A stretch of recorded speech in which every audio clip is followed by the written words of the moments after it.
every single year, there's some Saturday in October where we get these wild outcomes. The best player in a Penn State uniform on Saturday against UCLA was Drew Aller. You know, it wasn't Arch's fault because the offensive line was terrible. They only have one SEC loss. And if they play their best, we could see a path to the CFP. I think that the SEC doesn't have a great team. They've got a lot of good teams.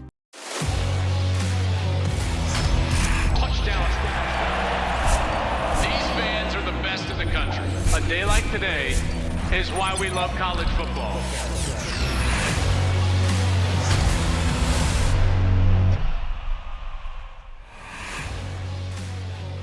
Hey, what's up, everybody? Welcome into the Joel Klatt Show. I'm Joel Klatt. This show is brought to you by Graduate by Hilton. We thank them for their support, as always. Hey, if you haven't done it, subscribe to the show. We're up and over 250,000, so thank you, fans, for sharing our show, telling people about it, and continue to invite a friend, because college football is always better with a friend. There we go. I love saying that. And then follow us on social media, wherever you like the social media. All of our content lives there during the course of the season at Joel Klatt Show. You can get all of our content in shorter snippets. By the way, I've really enjoyed jumping down in the comments. I'm sure we'll get more of that because, again, today, what are we going to get? We're going to get my brand new top 10. That's right. That's coming straight at you. You guys have enjoyed that on Mondays, so we're going to continue to do that.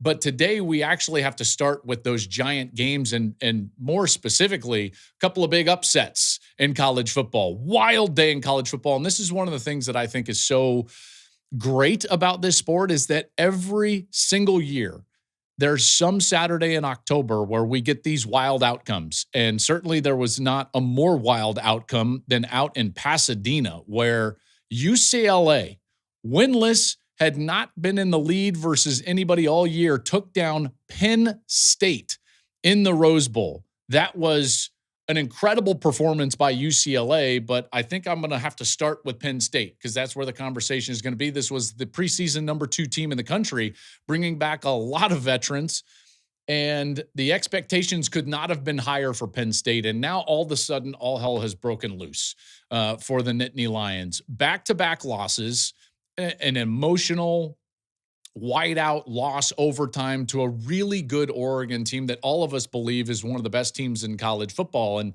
listen, what was the conversation? It was more about Penn State continues to lose these type of matchup games. But what they had not done, and everyone knows this, is they had not lost to teams that they should beat.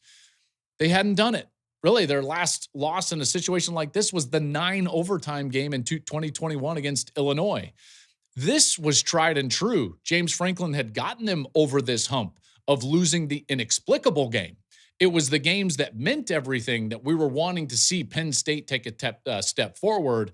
And here, what we have is the classic trap game. I answered this question last week about trap games. And really, I said there's 2 ways you can have a trap game in college football.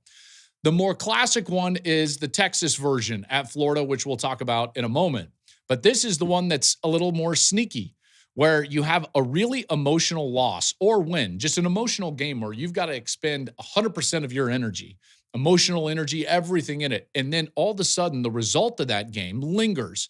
And it can happen if you win or lose that game. But in this case, it was a loss that Penn State suffered at home, and then it lingered. And you could clearly see during the course of that game that that team was not as prepared as it needed to be to go out there and play even UCLA.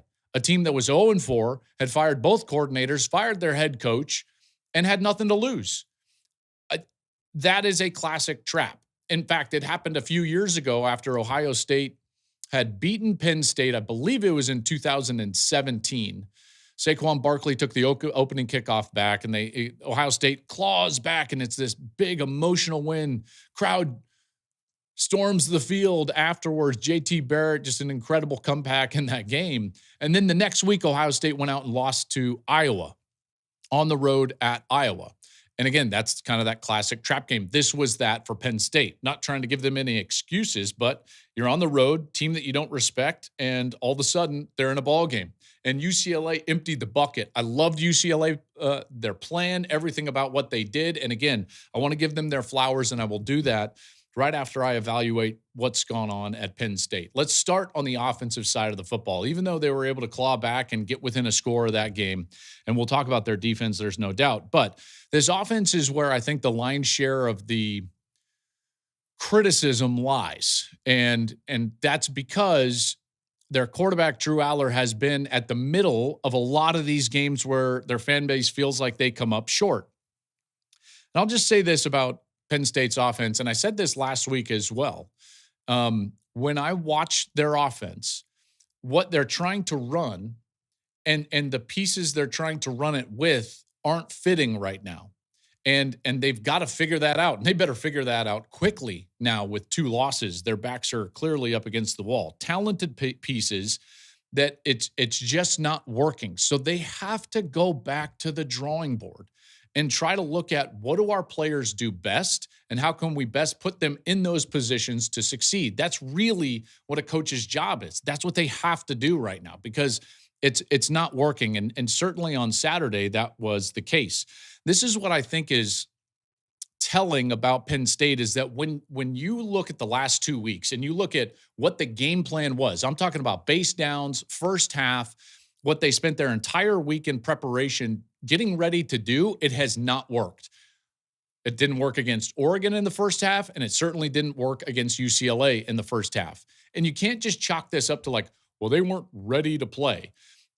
That is a way that like a fan can describe it, and I don't want to disparage fans, but I will just tell you that something in the plan is not working because you can prepare yourself schematically for success, and we saw UCLA do that on the opposite side, but that's not happening at Penn State. You look at the first 2 halves, each of the last 2 weeks, Oregon and then UCLA, really, really bad. First half versus Oregon, 69 yards, 92 versus UCLA. Like you cannot come out and play that poorly when you're trying to execute a plan that has been built over the entire week. That's it. That is a problem. So again, it goes back to fit. And again, it goes back to like, what do we do best schematically? And what do our players do best? What can they execute? And then that marriage needs to happen. There was obviously what I feel like were some calls that they're going to want back from a play calling perspective, namely that 4th down play that they ran on 4th and 2, down a score, and they run the quarterback read power with Drew Aller. And it's like, listen, man, this is not Tim Tebow. This is not Cam Newton. This is Drew Aller. He is a classic pocket passer. Just because he can run for 4 or 5 first downs a game, which he did, doesn't mean that he is a running threat. And so when you've got, Katron Allen and Nick Singleton, and you've got a run game that you feel like you can lean on and all this experience on the offensive line, I think you need to go in a different direction. And I thought they would have learned that lesson last year in a huge game against Ohio State when they had 1st and goal, down a score inside the 5-yard line, and Tyler Warren didn't touch the ball. In the most critical moments of the game, your best player has to touch the football. Now, you can argue that might have been Drew Aller. Then you might have a point because Penn State fans, this might come as a bit of a shock. I've watched every play. And what if I told you, Penn State fans, that the best player in a Penn State uniform on Saturday against UCLA was Drew Aller? Would you agree with that? Because if you just read the articles or if you're on the chat boards and you read what's being said, you would think that the problem is Drew Aller. I don't think that that's accurate. I don't think that that's accurate at all. In fact, I believe and I know that Drew Aller was the best Nittany Lion on the field on Saturday, and he was, in a wide respect, the only reason that Penn State had a chance to win that football game in the first place. And that's even being in an offense and trying to execute scheme that he's not necessarily fit to execute. That dude plays hard. Now, that's not enough, and I'm not suggesting he was perfect either. Okay, so I don't want to get the two conflated because no one played great for Penn State, but he was certainly the reason that they were in that game. And I believe that the criticism coming his way is not appropriate. Now, it's always going to be there.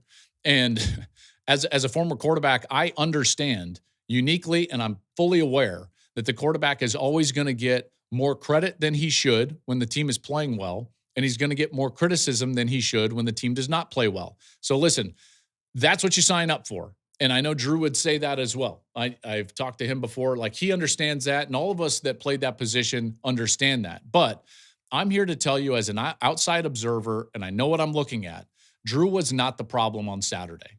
He just wasn't. And in fact, he was playing outside of the X's and O's several times just in order to get the team to where it was, scrambling for first downs because the offensive line played very poorly. They didn't run the ball well. The wide receivers are not playing well. Let me just give you a couple of examples. He had 5 rushing first downs versus UCLA. He had 4 rushing first downs versus Oregon, and a lot of those are when things break down. Now, when that happens, there are 2 ways or reasons why a quarterback has to rush for a first down when things break down. Either he doesn't know what he's looking at and he just utilizes his legs to get out and to escape. That's not the case with Aller. He knows what he's looking at. His eyes are in the proper place, at least the way that it looks to me. And here's what he's looking at. He's looking at a wide receiver core right now that continues, even with different players in a rebuilt roster, continues to be an underperforming unit. And I'm not just talking about the stat sheet, because remember, as a quarterback, I don't care who catches the football, and neither does Drew. Okay? Julian Sayin doesn't care who catches the football. Here's what a quarterback actually cares about. Pictures. Are they clean? Are they on time? Do you create, and Bill Belichick said this, I believe it was in the Indianapolis Super Bowl when they played against the Giants and Eli the second time. I remember I was sitting there, I was doing Radio Row at the time at a station in Denver. I hadn't moved to LA and hadn't started my more national job with Fox. And I was doing a local radio show in Denver, and we went to Radio Row, and we sat in on some of the coaches' press conferences that they had with our obviously our press credentials. And he was asked about wide receiver play.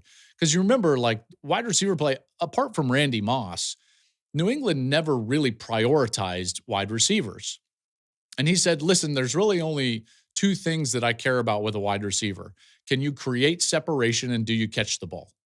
Right? And then I would add a third as like an offensive guy, is like, are you on time and creating separation? Here's what I'm seeing with UCLA's wide receivers Penn State's wide receivers. They do not get open. They do not run with urgency. The speed with which they play is a notch too slow. They cannot get off of bump coverage, so they're jammed constantly at the line of scrimmage if that's the technique that the defense is playing. Thus, the picture is late. Thus, Aller's got nowhere to throw the football. And then he's got to escape the pass rush, which is generally in his lap because the offensive line is underperforming.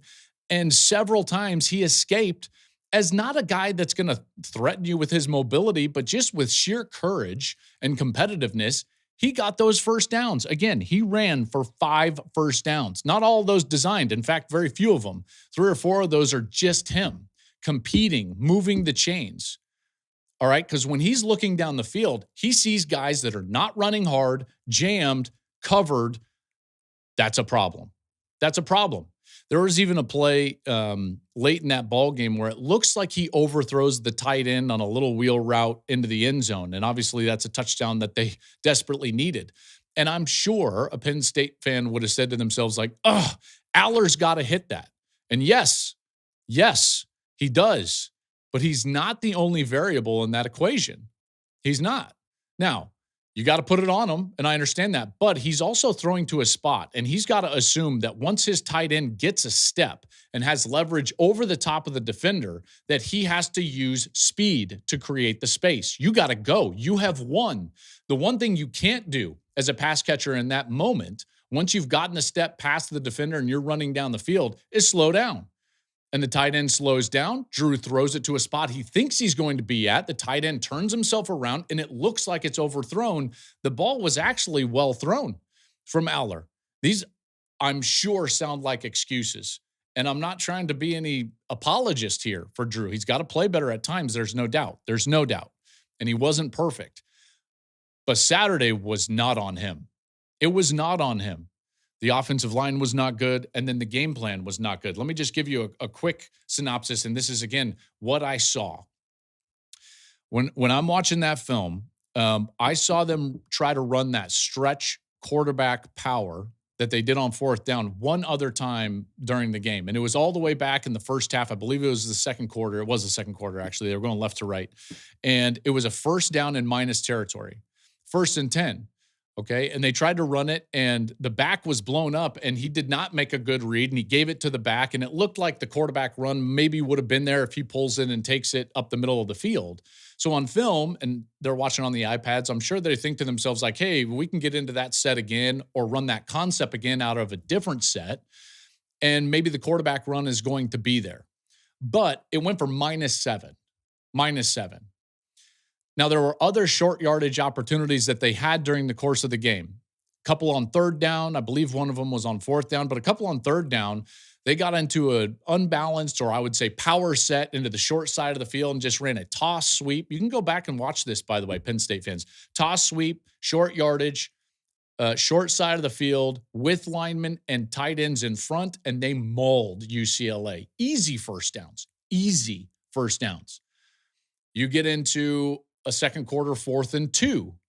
And now it's 4th and 2, and it's like, okay, what's your fourth down plan during the course of the week? What is it? Especially 4th and short.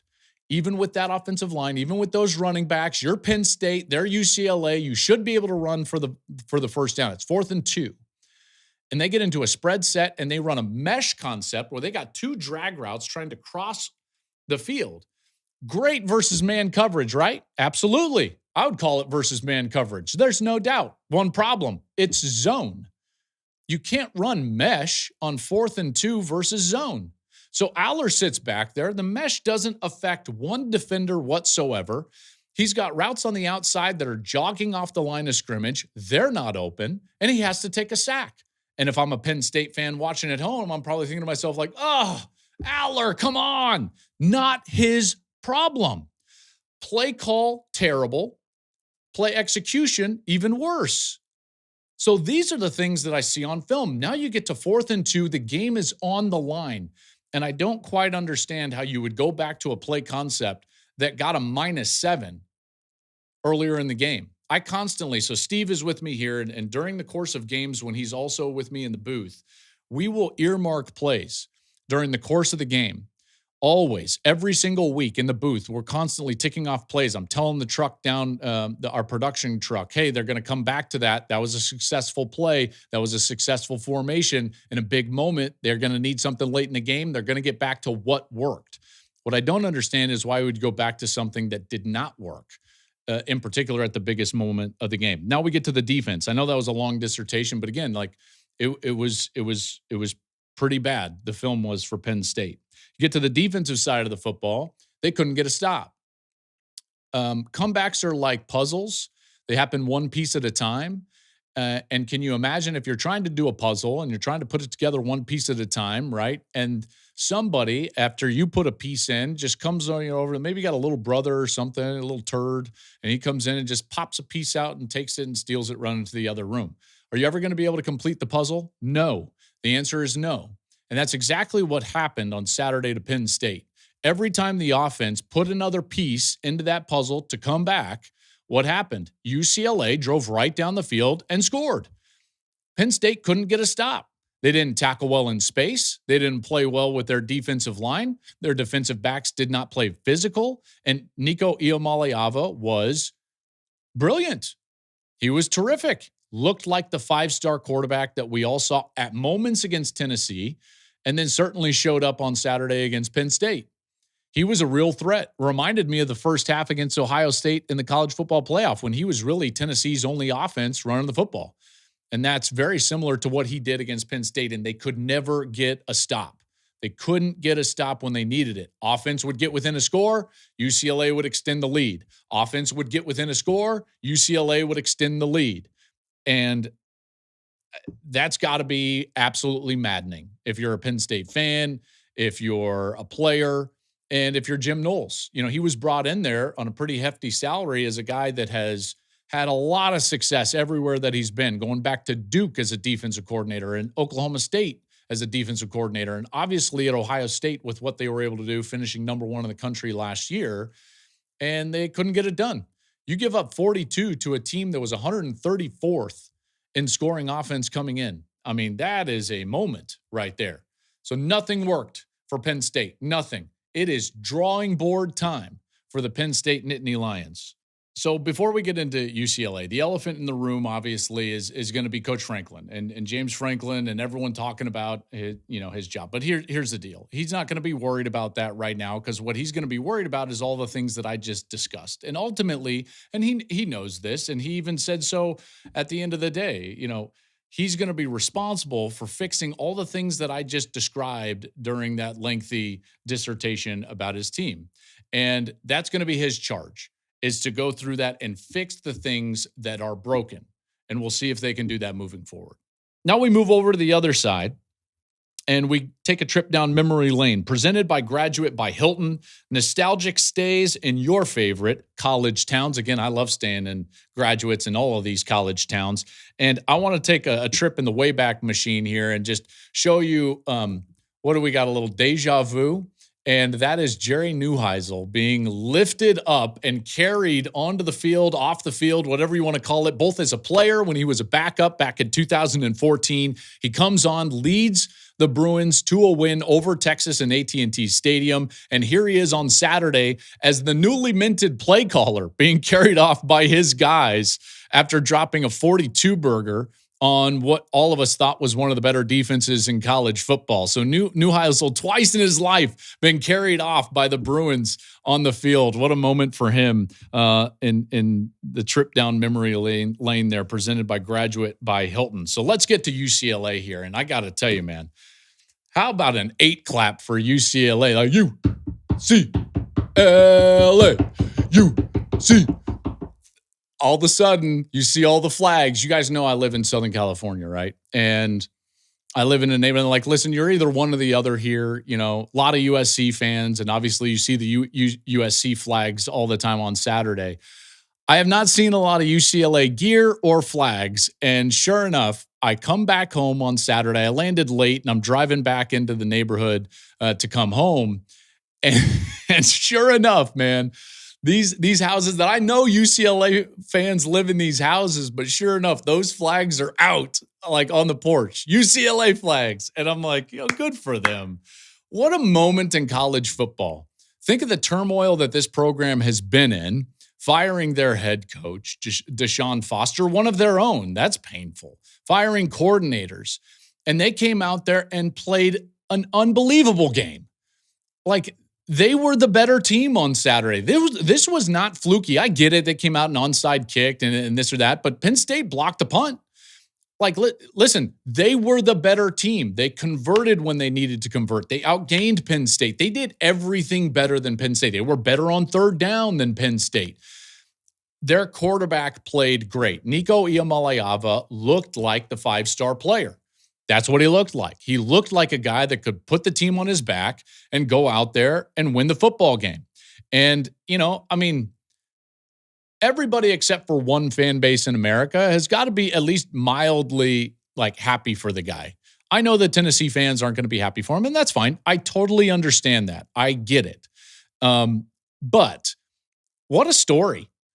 Coming in there, they had no success this year. I mean, none. Like I said prior, 134th ranked offense, scoring offense in the country. And they roll out there and drop 42, go up and down the field. When they needed an answer, they had it. And again, it was largely Nico, whether it was with his legs, making some great reads and throws, throwing the football down the field. He was great, man. That's what a 5-star player looks like. That's why fan bases get so excited when 5 stars commit to their program. Is because they envision big games where that player can take over and go and win a game. And he was able to do that. Neuheisel was terrific with his game plan. He really was. Obviously, he's going to be an offensive coordinator somewhere. Maybe it's at UCLA for the rest. Well, obviously, Yes, he is for the rest of the season going to call plays at UCLA, but I'm talking about like full-time play caller, offensive coordinator. Give that man a big job because he executed really well. The game plan was solid. They neutralized the defensive ends. They attacked where Penn State was weak. All of that stuff is true. And here's the reality about college football right now. Here's the reality is that the really good teams in our sport are not quite as good as they used to be because they can't stockpile talent. And that talent is going to disperse. They just can't be as deep because guys are going to be unwilling to take less money and sit as a backup when they can go get starter money through revenue share and NIL somewhere else, and they have the open portal to do that. So the bad teams in college football are going to be better. When was the last time you saw an 0-4 team with a talented quarterback like Nico Iamaleava, former five-star, that can put the game on his back? Very rarely. By the way, this is going to apply for Florida and Texas here in a moment. The margin between bad and good is shrinking in college football. And so I actually do believe that we will get a little bit more of this. Maybe not this year specifically, but as the years go on, we're going to get more wild Saturdays in college football because that margin is shrinking and becoming a little bit more, although not quite as balanced as the NFL, but a little bit more like the NFL, where any given Saturday, any team, in particular in these big conferences, and in particular when you've got, long travel days, when this happens, you're going to get wild outcomes. Now, there was one other thing that happened on Saturday that meant a lot to the UCLA community and a lot of us that knew and loved this person. So if you notice, and I believe that they touched on it in the broadcast, although I didn't have the audio on the entire time. And then, of course, watched the game tape, which didn't have the audio. But you notice the hearts on the field, the two hearts and the initials AD. Those initials were for Andrea Donahue. Andrea Donahue was the wife of Terry Donahue, who was a legendary UCLA head coach and had so much success at UCLA. It just so happens that I'm neighbors with Andrea's daughter and her family. And we've gotten to know their family fairly well. Our kids go to the same elementary as Terry and Andrea's grandkids, or did. And we've gotten to know other grandkids of the Donahues because they actually babysat for us. So we've gotten to know the Donahues fairly well. Andrea Donahue loved the Lord, and her faith was very important to her, as it was to Terry, and that's the way that they raised their family. They were fiercely loyal and loved their family. Terry has passed, and now Andrea has also passed, and that was in this last offseason. I used to see Andrea quite often, whether it was at church or down on Balboa Island where she lived, because her grandkids were here. Obviously, she would be in the neighborhood sometimes. Her daughter, Nicole, and other kids that she had that we knew. And I will just tell you this, like, Andrea loved the Lord. She loved her family, and she loved UCLA football. Loved it. And I loved Andrea. She was a light. She was the perfect coach's wife. She built into people. I didn't even play at UCLA. I didn't play for Terry. And she would come up to me every time I saw her, and she'd be like, you're doing a great job for college football. And she would build into me. She didn't have to do that. She was incredible. She was incredible. I miss her. And I know others miss her. And I'll just tell you, like, there was something very powerful about the way that UCLA played during the course of that game. And I think it was Andrea. I really do. Like I said, I miss Andrea a lot. She was an incredible woman. Her legacy is going to live on for generations. One of her granddaughters is now a teacher at the school that my boys go to. She's a wonderful teacher. And they did it right. man. They did it right as a family, and they loved all those UCLA players. You should have seen her funeral. It was packed with all the players that she would love on like her own sons. So I know that's kind of a long discussion, but I just wanted to point that out because, like I said, there was something really special going on the field on the UCLA side. And part of that was Andrea. Part of it was the game plan and the belief that those players had in themselves. It was a special player in Nico Iamaleava. And I just love this sport because of moments like that. You don't get that. And I love the NFL as well, but man, it's just more corporate than that, and there's something really passionate and tribal and beautiful about this sport. And that's why it makes me emotional like this. I love this sport. I love this sport so much. And Saturday was another reason why. As I kind of gather myself here, I do need to touch on this Texas-Florida game, get into the top 10 as well. Okay, so Texas-Florida. Okay, this was in a similar way a trap game and more in a classic sense, obviously, with Texas. Red River is on the horizon. They're going on the road the week before that game, which is always monumental. And they're facing a team that they probably didn't have an immense amount of respect for, although they should have based on the film. But that team was much better than their record. And guess what? That team had former 5-star quarterback, DJ Lagway. So here's a 1-3 team with a 5-star quarterback. Here's an 0-4 team with a 5-star quarterback. Goes back to my point about margin. Good teams and underperforming teams are probably closer than we think. Offense was a mess for Texas, an absolute mess. And the defense gives up 29 to an offense in Florida that had not done much at all this season, a team averaging 11 points versus FBS opponents. On the offensive side, none of it was good. Like, I can't defend Arch like I did to Drew Aller because Arch did not play well, but neither did anybody else. And in a lot of cases, it wasn't Arch's fault because the offensive line was terrible against Florida. That defensive line for Florida owned the line of scrimmage. Texas couldn't run the football. They couldn't pass protect. Steve Sarkisian talked about it, after the game, and he was pretty matter-of-fact about it. And this is what most offensive minds or coaches would look at. When you can't block, you can't play. And when you can't play like that, you can't win. This was Steve Sarkisian after the game. We couldn't run it tonight when they didn't know we were going to run it, regardless of when they knew we were going to run it. And so we've got to improve that. We just cannot be a one-dimensional team. When guys can just start rushing the passer and not worrying about the run, the game gets really difficult. So we got to find a way to generate some run game and generate some run game outside of Arch. We got to find it with the runners, and that'll be a task of ours. Tonight, tomorrow, Monday, to put together a plan for next week. And so that's the number one team in the preseason and the preseason Heisman Trophy favorite that has totally underperformed up to this point. And against Florida, it was bad.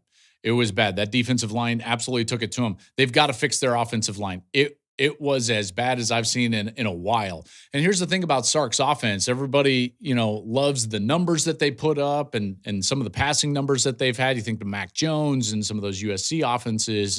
But here's the thing. At its core, it really needs a run game. You can go all the way back to his days as the head coach for Washington. They had Bishop Sankey, a great tailback. They always had good tailbacks at USC. They had great tailbacks at Alabama, great tailbacks at Alabama. And they were able to run the football well, which then allowed them to throw the football when they wanted to, take the shots necessary to get the safeties out of the box, and then continue to run the football well. Those dominoes are not falling over for Texas at this point. And the reason is because the first one is not falling over. They're not blocking up front in the run game. They can't generate anything. Arch was their leading rusher. Outside of that, the backs really didn't produce anything. When they did give Arch time, he didn't throw the ball well or accurately down the field. In fact, one of the first times that I was watching on film, I'm like, oh, that's a clean pocket, overthrow pick. And I'm like, geez, man, it was all bad on the Texas side. And they've got to clean that up. I think what was not more alarming, but I think equally as alarming was the fact that their defense didn't play well. I thought their defense was one of the better defenses in the country and still do think that. But Texas did not stop Florida. And maybe it's Dallas Wilson getting back, the really good young wide receiver for Florida. He was terrific and had a great day from a production standpoint. But Florida was able to run the ball. They had a 100-yard rusher. They protected Lagway. He got plays down the field. When this team creates explosive plays, they're incredibly difficult to beat. And now we start to see well, that's what Florida could be. We knew their defense was pretty good. They showed that early in the year, even in losses to South Florida, even the loss to Miami, even in the loss to LSU. Their defense hung in there and gave their team chances to win. Their offense just couldn't produce because they couldn't produce the splash play. Well, I didn't think they were going to be able to do that against Texas, and they did.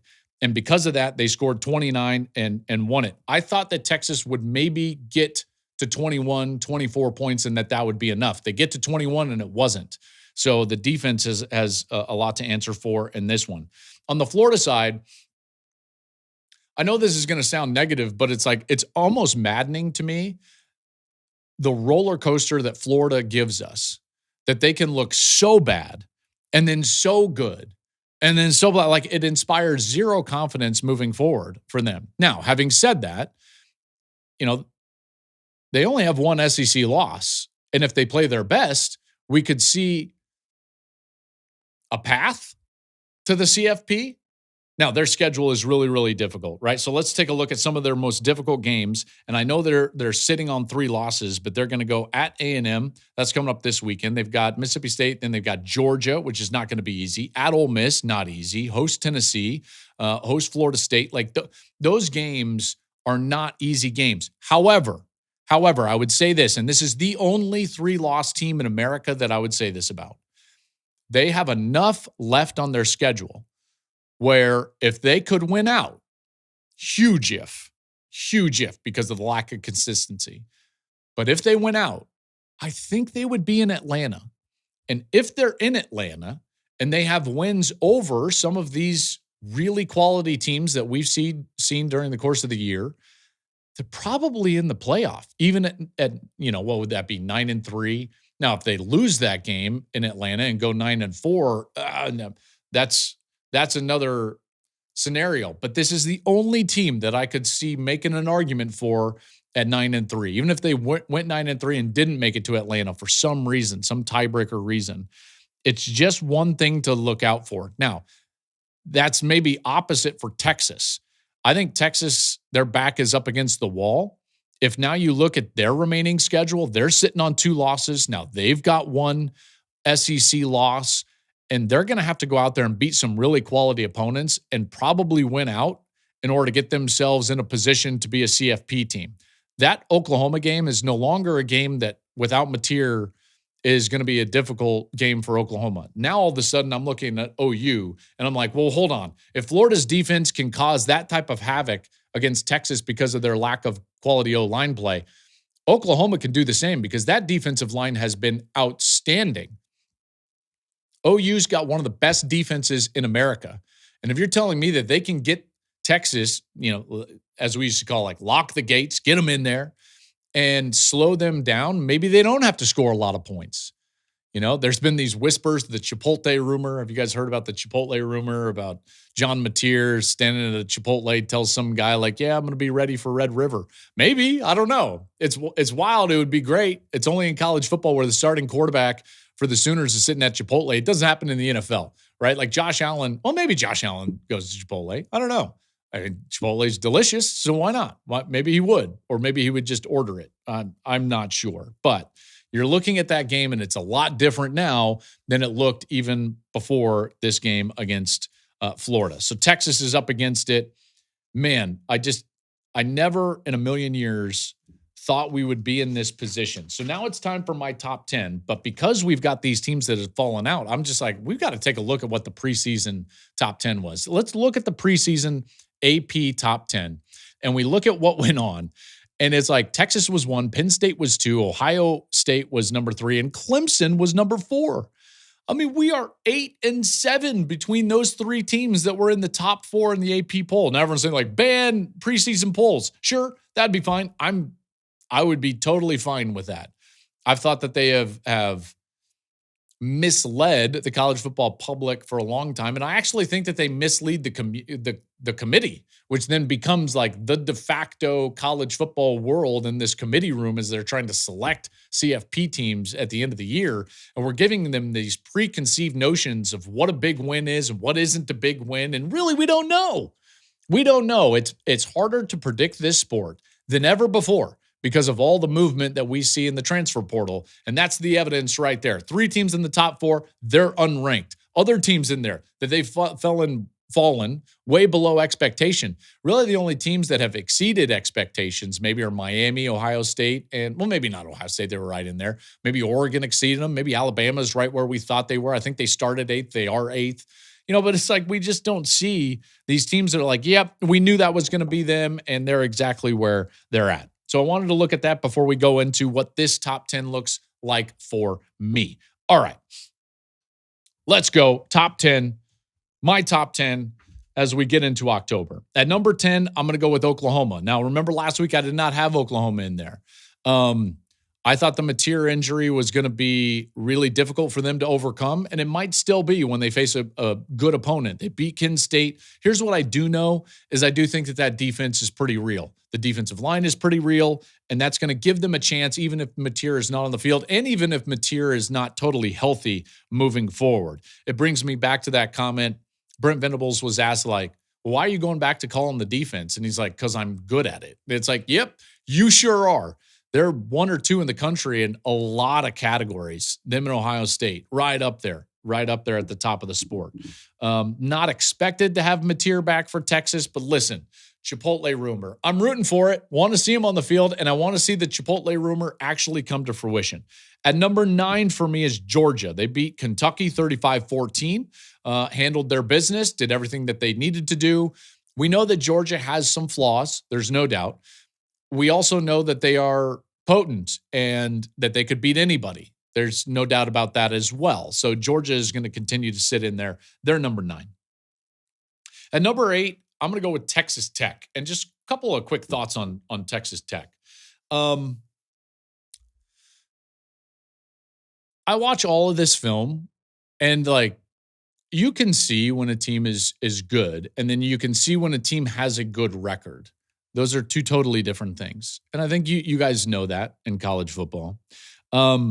This is just a really good team. And I think that we have to start wrapping our head around this team being an elite team in college football. They dominated Houston 35-11. Game was not even close to as close as that score because they settled for a couple of field goals on some possessions. They are explosive on offense. They can throw it. They can run it. And then their defense is incredible. The pressure rate that they have, like, for instance, they put more pressure on Houston on the quarterback than anybody last week. I think the only other team that put that amount of pressure on the opposing quarterback was Florida on Arch Manning. They were constantly in the backfield. They've got really good linebackers. Jacob Rodriguez, who you're watching on YouTube right now with his interception, he's going to be an All-American candidate and a Butkus candidate. There's no doubt. He's constantly around the football, causing turnovers. He's productive in terms of tackles. And then, they've just built a really, really good roster. That is the best team in the Big 12. They're going to have a couple of big tests coming up. I know that they go to Arizona State in a couple of weeks, and Arizona State, by the way, is going to be on the back of having to play Utah. Arizona State plays Utah next week. Then they're going to have to play Texas Tech at home the following week. That's going to be difficult for them, and that, I think, advantaged Texas Tech. So listen, I know what I'm looking at, and I'm looking at an incredibly good team right there. Alabama is going to be at number 7. They beat Vandy. They ran for 146 yards on almost 4 a carry, so that was a little bit better than the way that they toted the rock against Georgia. That's my question for them, because I know they're elite throwing the football. I think they've probably got the best passing game, pure passing game in college football. Doesn't surprise me with Kalen DeBoer's background, Ryan Grubb's background. Simpson's a great fit for them. They've got weapons on the outside.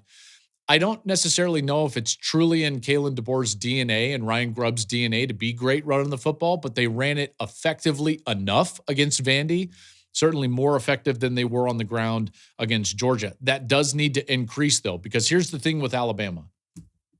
As great as they are throwing the football, Washington found this out with Michael Penix. You're going to run up against a team that puts pressure on that passing game, which already happened week 1 when Florida State was all over Ty Simpson.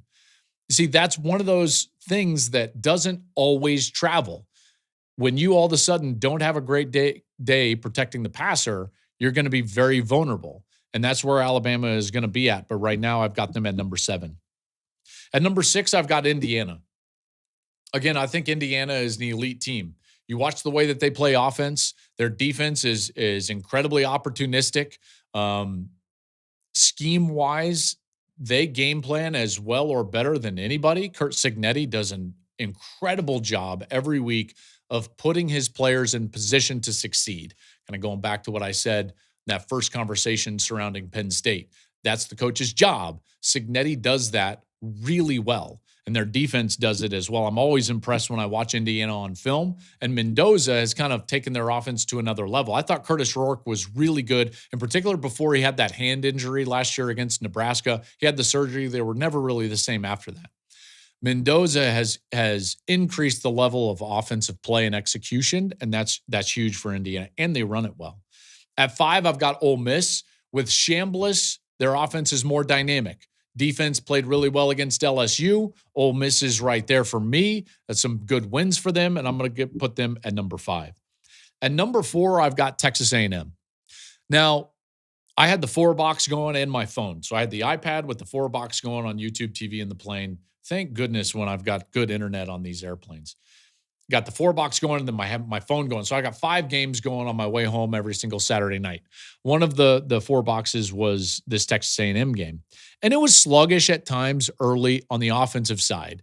And, I thought to myself, well, is their offense as elite as I thought? And then it clicked, right? And it started to get going. And Craver gets the ball in space, and he's as fast as anybody in the country. And Marcel Reed starts to play a little bit better. But guess what was the constant, and now has been the constant over the last 2 games in conference? The defense. The defense has been outstanding. 2 straight weeks of great defense. In fact, on 3rd down, the most critical snap on defense. The last 2 weeks combined, A&M's defense is 1-23. I should put that the other way. The opposing offense is 1 for the last 23. So they've stopped 22 of the last 23 3rd down opportunities of the opposition in league play. That's really difficult to do. So they're playing great. And I think that A&M at this point is a team that could probably beat anybody else in the SEC. I think that the SEC doesn't have a great team. They've got a lot of good teams. They have not had a team separate themselves into the echelon of the top 3, who are going to be Miami, Oregon, and Ohio State in some order.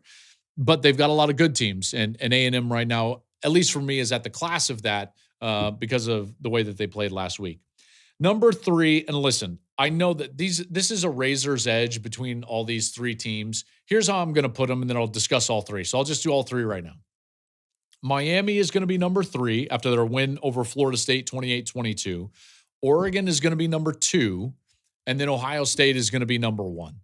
And listen, I get it. If you voted Miami number 1, I get that. If you voted Oregon number 1, I understand that. If you voted Ohio State number 1, I get it and I support it. So let me start with Miami.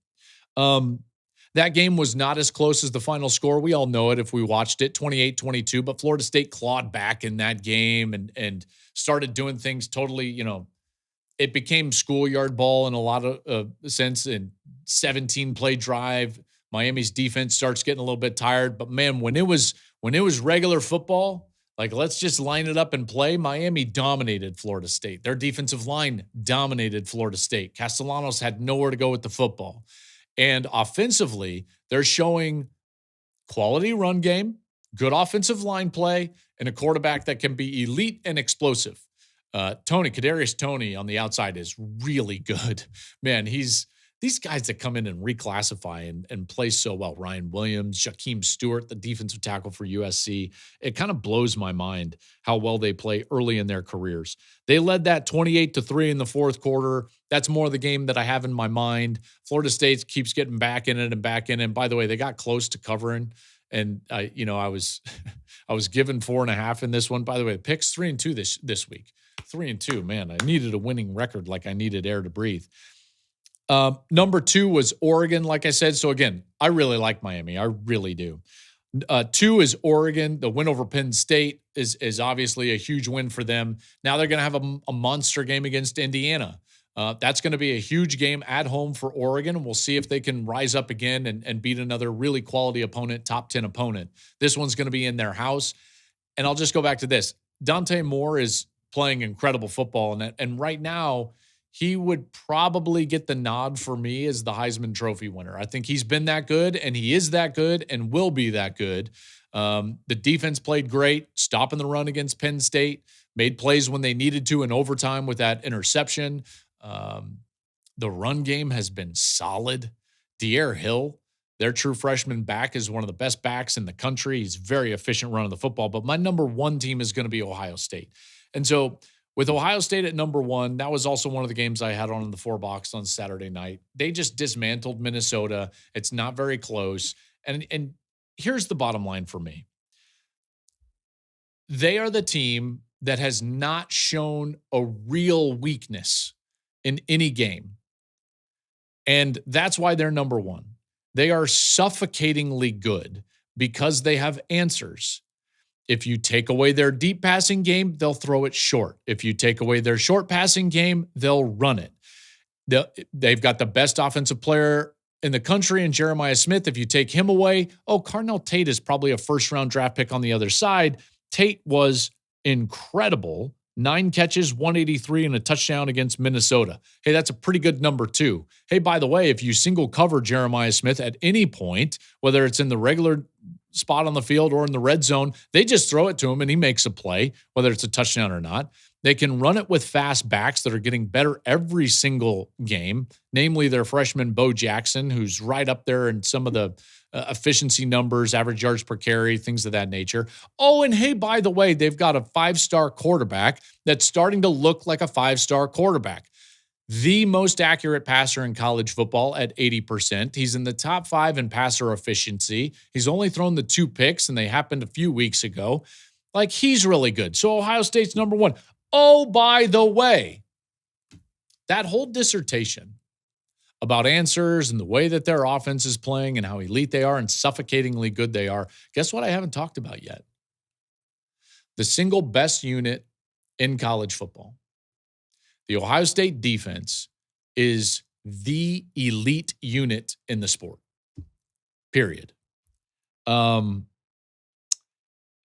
They are great at the line of scrimmage. Caden Curry has become a real factor as defensive end. They have the best tandem linebackers in the country in Sonny Styles and Arvell Reese. And they have the single best defender behind all that in Caleb Downs. It is the best defense and single best unit in the country.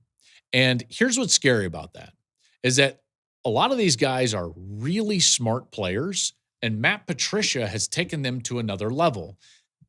I can't believe I'm about to say this because they were number 1 in the country. They won the national championship, and they were the best defense in the country a year ago. Ohio State's defense is better this year. They're faster and they're more intricate, and then they can execute those intricate systems and schematics. The scary part is that Matt Patricia has elevated this defense. They are prepared. They execute. They're fundamentally even a little better than they were early last year. That's a scary proposition. So why is Ohio State number 1 over the other teams? Not that they're bad, the other teams. Not that they're, like wildly better. This is no. It's just like they haven't shown a weakness. They've got the most elite unit in the sport. They've got the best offensive player in the sport. They got the best defensive player right now, Caleb Downs. Like, that's a tough out. And so that's why they're the number one team in the country. Now, a couple of teams that I was thinking about just on the outside of the top 10 and did not quite make it. I know this raises everybody's eyebrows when I say this, but when I watch film, Notre Dame, right there. That is a top 10 team. You look at the teams that they lost to, and now isn't it starting to make sense a little bit more? And they were right there. Snap away from A&M, right there against Miami on the road. So Notre Dame was a team I thought about. Georgia Tech is a team. Warrior at quarterback, man. Haynes King can just drag his team across the finish line. Missouri, I thought about. Bo Prabula, anyone? By the way, Penn State's offense better suited for Bo Prabula. That's a problem. And then I also considered Michigan, and Michigan is a team that I just saw last week as they were able to beat Wisconsin at home, a Wisconsin team that actually played their best football game of the year during the course of that game. So they won that game 28-14, Michigan did. And I considered them in the top 10, but they do still need to develop. It's a young team, young quarterback. What I love most about their team right now is Justice Haynes. He had his 5th straight 100-yard game. You give him a crease at all, and he is a threat to take it the distance. He's got speed, long strider once he gets loose. You're watching that on YouTube. And he's physical, and I do like their run game. Their offensive line did not play well against Wisconsin. The film is not going to be great to them, in particular on that right side. But it is a good team. It's a better Michigan team than what they were a year ago. This is a team that a year ago finished the season on a high note, beating Ohio State, beating Alabama. They played pretty tight against Indiana. In fact, in their last 4 games last year, I don't think anybody really realizes this. They played Indiana, Ohio State, and Alabama in that last 4. And in that span, they were the number 1 scoring defense in the country, even facing those offenses.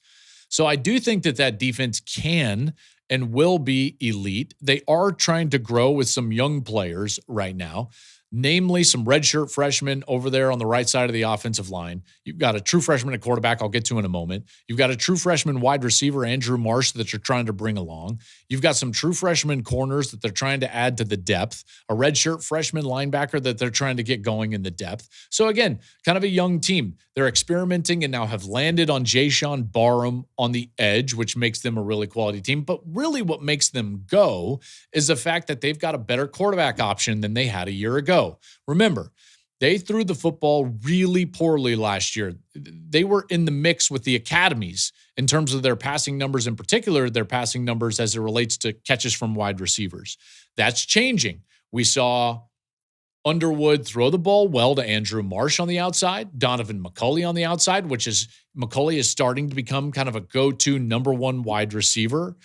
So as Underwood starts to develop and his skill set starts to become more apparent, this is going to be a dangerous team because this is still a defense that's going to play really quality physical defense. And now the offense has answers. I keep saying this and giving this term, and it comes down to Underwood, and it comes down to him continually improving, developing in terms of his game. Here's what I would say about Bryce Underwood. He is insanely talented. He is lifting the level of all the players around him because the defense has to account for him with his legs and his ability to throw the football down the field.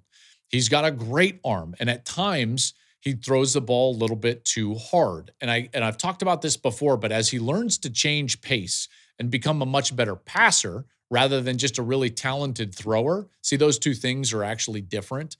Once he becomes a really quality passer, the sky's the limit for this team. I really believe that.